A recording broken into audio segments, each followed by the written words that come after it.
El gran historiador Ramón Menéndez Pidal dedicó muy buena parte de su vida a lo que es al estudio de esta figura, ¿no? Pues es una figura más que legendaria de nuestro romancero, su obra La España del Cid. Y bueno, pues esta obra es más que indispensable para todos aquellos que quieran conocer la vida y las hazañas del campeador. Pero de este personaje ilustre en la guerra, por supuesto, y famoso en el romancero, se tienen generalmente ideas bastante simplistas. ¿Por qué?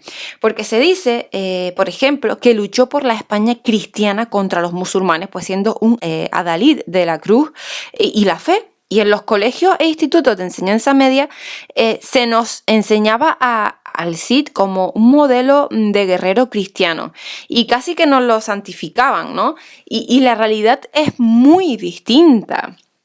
¿Por qué? Porque la palabra Cid viene del árabe Sidi, que significa señor, y campeador viene del latín campidocior, o sea, eminente en la batalla. Así que vamos a ver grandes rasgos de quién fue el Cid y vamos a desmitificar un poco su figura hoy, ¿vale? Bueno, vamos para allá. Él nació en el lugar de Víbar en 1043, murió en Valencia en 1099, era hijo de Diego Laínez y descendiente del legendario Laín Calvo. O sea, su padre, pues sí, o sea, pertenecía a esa pequeña nobleza castellana. Y bueno, pues a su muerte, Rodrigo Díaz de Víbar, que este era realmente el nombre del Cid, pasó al servicio del príncipe Sancho, ¿vale? Que era el hijo de Fernando I de León y Castilla. A las órdenes del infante, él luchó a favor del rey musulmán al-Mutáquir de Zaragoza contra el mismo rey cristiano Ramiro I de Aragón. Participó en las luchas de Sancho II contra su hermano Alfonso en las batallas de Llantada y Golpejera. Ya cuando murió Sancho fue proclamado rey de Castilla Alfonso, en cuya corte, bueno, pues él pasó a ser una figura bastante menor. En julio del 1074 se casó con Jimena Díaz, que era la sobrina del rey, de la que tuvo un hijo llamado Diego y 2 hijas. En 1079, pues sí es verdad que se puso al frente de las tropas del rey de Sevilla, Al-Mutamid, que luchaba contra el rey de Granada, que estaba ayudando pues por García Ordóñez.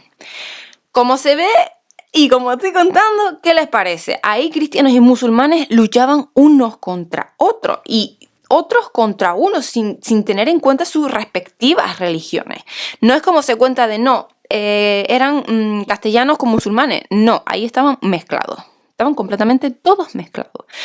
Entonces, seguimos con la historia. Enemistado ya Alfonso VI y expulsado de Castilla, el Cid sirvió con su hueste al rey musulmán de Zaragoza, combatiendo contra los reyes tanto de Lérida y Aragón y contra el conde de Barcelona. Y este último, el conde de Barcelona, había rechazado el ofrecimiento que le hizo el Cid de poner sus hombres a su servicio. Después de la batalla de Sagraja, Alfonso pues ya se reconcilió con él y le mandó que fuera a saquear el reino de Valencia. Rodrigo, bueno, pues entró después al servicio del rey musulmán de Valencia, luchando contra el conde de Barcelona, Berenguer Ramón II, al cual pues sí, hizo prisionero, junto con otros nobles catalanes, a los que liberó después que hubiesen pagado un importante rescate. Y dice Derek Lomax en su obra de La Reconquista, dice así, lo voy a decir tipo cuento que me he acostumbrado, pero es que es la mejor manera de contárselo para que ustedes, bueno, pues se pongan en la piel, ¿no? de quien lo escribe. Vamos para allá.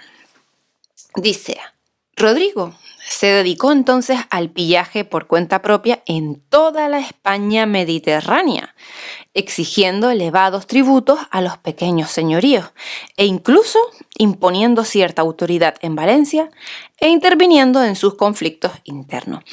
Tras otro enfrentamiento con Alfonso, al que había intentado ayudar en una correría contra Granada en 1091, y también en un ataque vengativo contra las propiedades de sus enemigos en La Rioja, dedicó los años que le quedaban a crear un señorío propio en Valencia, bajo la soberanía nominal de Alfonso, pero en realidad autónomo. Estableció una base en algunos castillos de los alrededores e hizo causa común contra los almorávides, con los reyes de Zaragoza y Aragón en 1091. Convenció luego a una facción valentina de que alejase a la guarnición africana. Prometió proteger la ciudad y la tomó triunfalmente el 16 de junio de 1094. Pocos meses después, un ejército musulmán quiso reconquistar la ciudad, pero Rodrigo pues los derrotó en la batalla de Cuarte y ya pues se quedó seguro en la ciudad y sí instauró un gobierno tolerante para con los musulmanes. Tuvo que resistir pues varios ataques, pero los venció todos. Hizo venir a Valencia a su esposa Jimena y a sus hijos Diego, María y Cristina. Se puede ver la diferencia de estos nombres con los que figuran en el conocido y justamente famoso poema del mío Cid, ¿vale? Bueno, a estas últimas, a lo que sería a sus hijas, las casó María con Ramón Berenguer III y a Cristina con el infante Ramiro, señor de Monzón, con lo cual se desvinculaba prácticamente con Castilla y León, ¿no? Encuadrándose en los estados cristianos del Mediterráneo. Murió un 10 de julio de 1099, su viuda quedó al mando de la ciudad que fue sitiada, pero Alfonso VI corrió en su ayuda, mandó evacuar y quemar la ciudad y se llevó a la familia del Cid a Castilla. La figura del Cid y su auténtica historia demuestra que sí, es verdad, él era un gran guerrero que dominaba como nadie en su época lo que es la estrategia, la táctica y al propio tiempo pues que individualmente se distinguió por su valor personal, ¿verdad? O sea, consiguió siempre acumular un gran botín que repartía luego pues generosamente con sus mercenarios.